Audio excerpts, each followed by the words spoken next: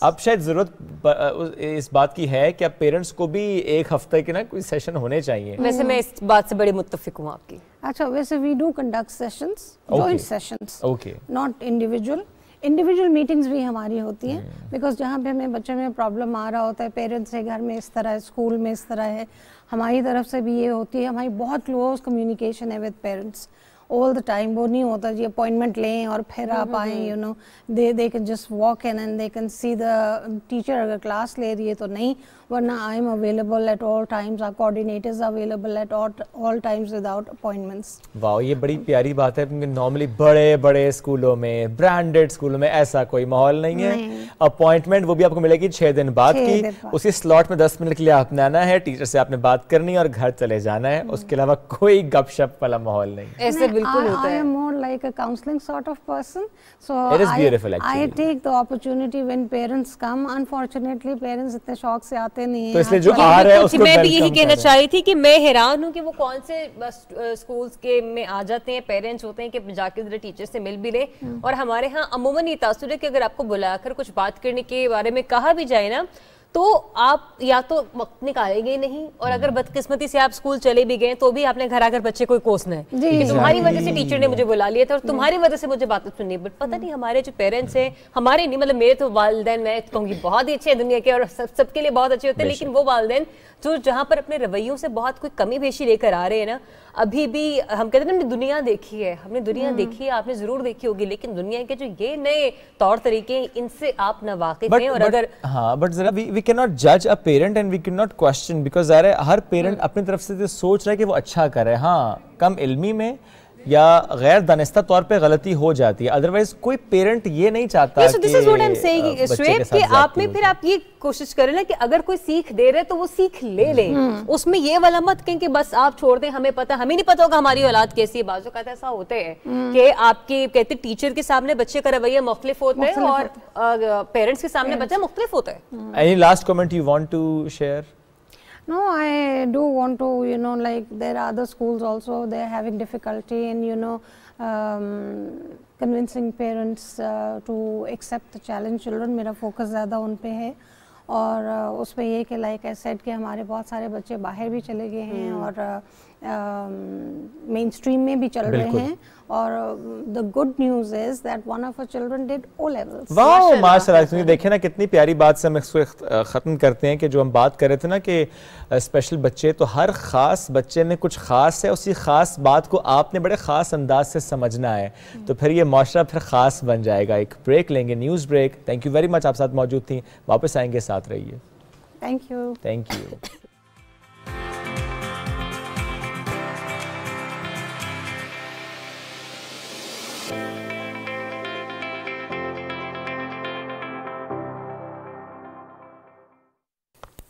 جی تو welcome back. Break کے بعد ایک بار پھر سے آپ کو خوش آمدید کہتے ہیں, اور جب بریک سے ہم واپس آئے ہیں تو آج کسی کی برتھ ڈے ہے اور ہم نے انہیں وش کرنا ہے. یوں تو وہ ہم میں نہیں ہیں, لیکن ان کے گائے گئے گیت, ان کے ملی نغمے, ان کے ترانے اور ان کی آواز آج بھی ہر دل میں زندہ ہے. اور یوں کہہ لیجیے کہ ہر ایک موسیقی کا کوئی بھی ایونٹ ہو رہا ہو, کوئی بھی شادیانے ہوں, تو ان کی جو آواز کا جادو ہے وہ ہمیں بہت سے گانوں میں چھلکتا ہوا دکھائی دیتا ہے. یعنی جس کی ہم برتھ ڈے کی بات کریں, یہ ان کے میں کہوں گا کہ استاد کو بھی یاد کریں. ظاہر ہے ہم بات کریں نصرت فتح علی خان صاحب یہاں پہ نہیں, لیکن چونکہ برتھ ڈے راحت فتح علی خان صاحب کی ہے, ان کو ہم آج برتھ ڈے وش کرتے ہیں. آج 47ویں سالگرہ ہے ان کی. Happy birth day Rahat Fateh Ali Khan صاحب. موسیقی کے لیے جو ان کی خدمات ہیں, ان کے اعتراف میں برطانوی یونیورسٹی آکسفورڈ نے میوزک کے شعبے میں انہیں PhD کی اعزازی ڈگری دے رکھی ہے.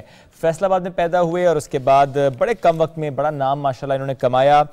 2000 اگر میں بات کروں کہ 90s میں یا 21ویں صدی میں بھی, تو بڑا ان کا ماشاءاللہ نام ہے. سمندر پار بھی ان کا نام ہے. اب ہر جگہ ہی ہم دیکھتے ہیں کہ انہی کو پسند کیا جاتا ہے. ایون اب تو ڈراموں کی بالی ووڈ موویز ہیں وہاں پر بھی ہم دیکھتے ہیں کہ ان کی آواز سے بڑی پسند کی جاتی ہے.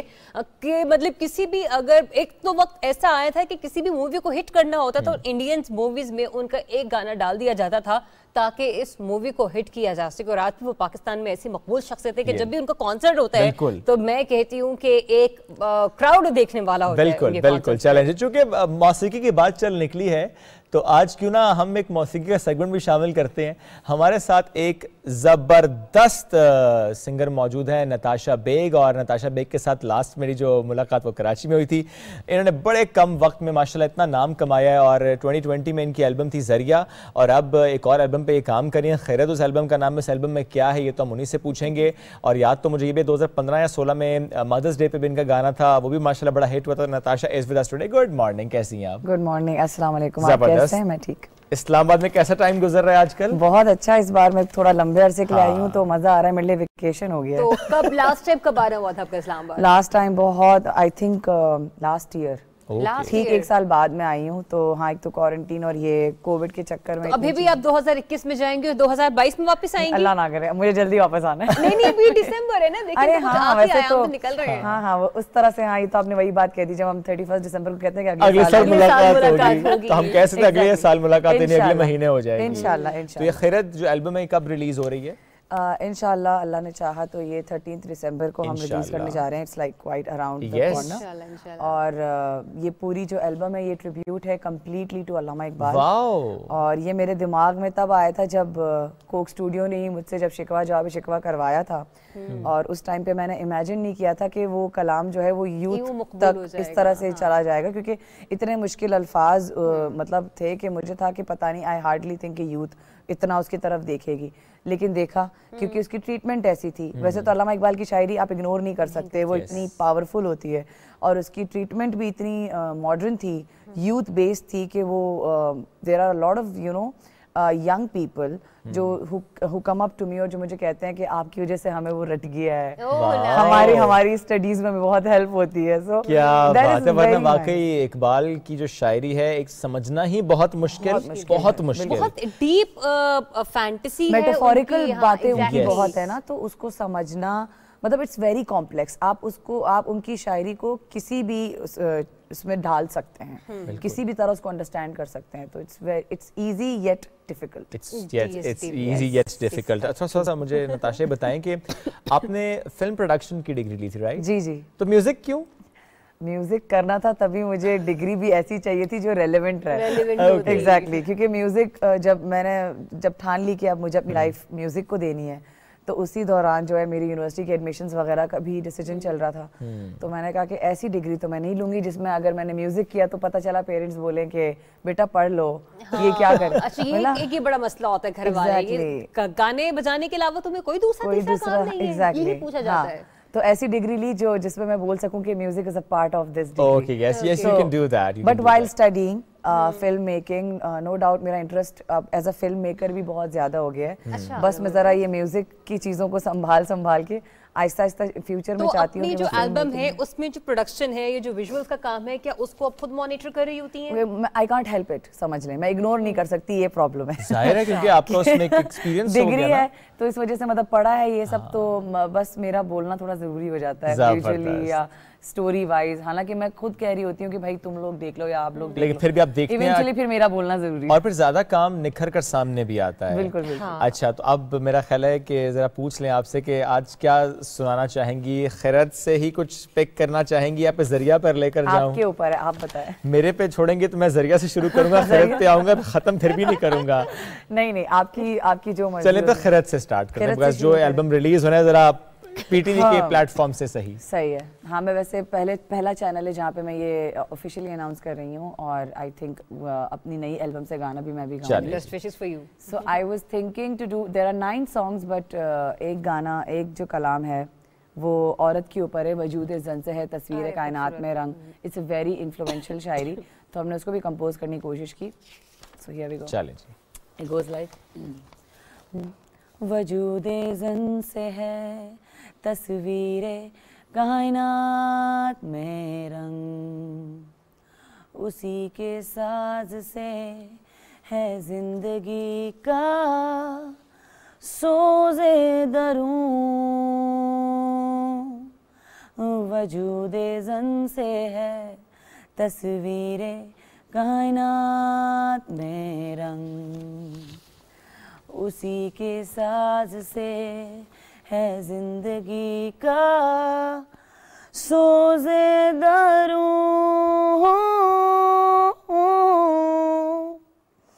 اچھا اس سے بہت زیادہ اوپر ہے. شرف میں بڑھ کے سریا سے مشت خاک اس کی ہر شرف ہے اسی درج کا درے مکنون. That's it. بہت راک ہے یہ گانا ایکچولی. اچھا مطلب آپ کو ہائی پچ پہ جانا پڑتا ہے صبح صبح. میں نے بولا میں کہاں جا رہی ہوں. اب چونکہ اقبال کی شاعری ہے تو ہمارے دوست نے خرم الہی صاحب چند روز پہلے ہمارے مہمان بھی تھے, تو اگر وہ اس وقت شو دیکھ رہے ہیں تو وہ زیادہ محظوظ ہو رہے ہوں گے. I wish کہ وہ دیکھ رہے. I also wish. اچھا تو اب خیرت سے ہی کوئی اور کلام بھی میرا تو دل چاہ رہا ہے کہ پلیز ایک اور. چلیں ایک ایک ہم شکوہ جواب شکوہ گا لیں. جی آپ آنے سے پہلے وہ کہتے ہیں ریاض کر کے آئی تھی, یہ شعیب نے میں ریاض کروا رہا ہوں. اب ریاض ہو رہا ہے. ریاض ہم لائیو ریاض کروا دیتے ہیں. چلیں شکوہ جواب شکوہ جو ہے it's not from album, it's the Coke Studio song that I did. So کیوں ضیاء کار بنوں سود فراموش رہوں, فکر فردا نہ کروں محو غم دوش رہوں. کیوں میں ضیاء کار بنوں سود فراموش رہوں, فکر فردا نہ کروں محو غم دوش رہوں. نالے بلبل کے سنوں, نالے بلبل کے سنوں اور ہمتن گوش رہوں. ہم نوا میں بھی کوئی گل ہوں کہ خاموش رہوں. جرأت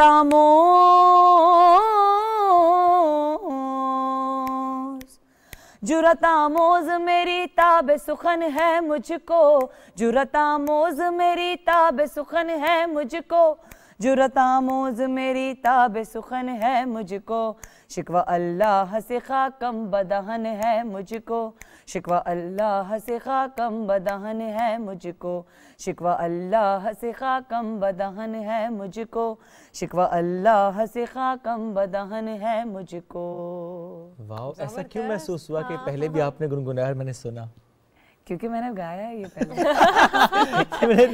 یہ جو لاسٹ ہماری ملاقات ہوئی تھی اس میں میں نے یہ, اور یوں لگتا ہے کل ہی کی بات ہے. بالکل بالکل. سب سے پہلے گانا گانے کا آغاز آپ نے مطلب اسکول لائف سے کیا, کالج لائف سے کیا, مطلب کیا مومنٹ تھا؟ بہت لیٹ مومنٹ تھا جب میں نے سنگنگ ڈسکور کی تھی. اور وہ میں کہوں گی ہاں میرے کالج کے لاسٹ ڈیز یا کالج کے ٹائم پر ہی, کیونکہ اس سے پہلے اسکول کے بالکل سمجھے کہ کوئی جب آپ 9th میٹرک میں ہوتے ہو تو تب شاید مجھے تھوڑا سا ریئلائزیشن ہوا تھا, بٹ وہ کانفیڈنس نہیں تھا, وہ پش نہیں تھا.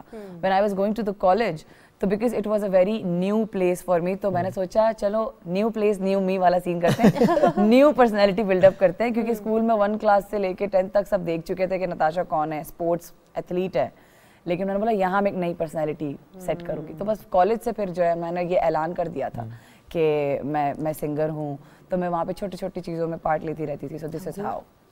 تو ایک اور صرف نہ ہو جائے خیرت کے علاوہ بھی چھوٹا سا ایک اور جو آپ کا پسندیدہ ہے. خیر I'll be very biased but I think ایک کلام ہے جو ہم نے بنایا تھا بروشس کی لینگویج میں, because I am from Hunza, تو مائی مدر ٹنگ از بروشس. اچھا میں یہ کافی دیر سے جاننا چاہ رہی تھی کہ آپ گلگتی لکھتی ہیں, دکھتی ہیں, بہت کچھ بتا دیتا ہے. تو میں بس پوچھنا چاہتی تھی, لیکن وہ آپ نے میرے سے بس میں نے بولتے نا دل سے دل کی راہ ہوگی. So I would love to do that.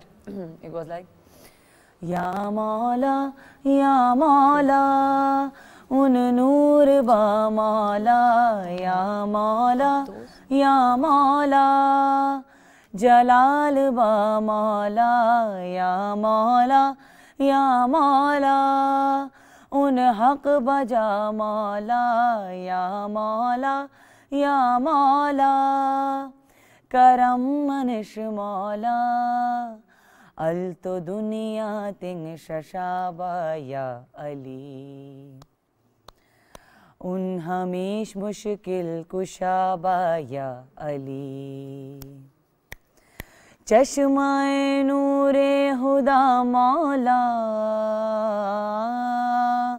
گت حقیقت بئی خدا گوا, یا مولا یا مولا ان حق بجا مولا, یا مولا یا مولا کرم منش مولا, یا مولا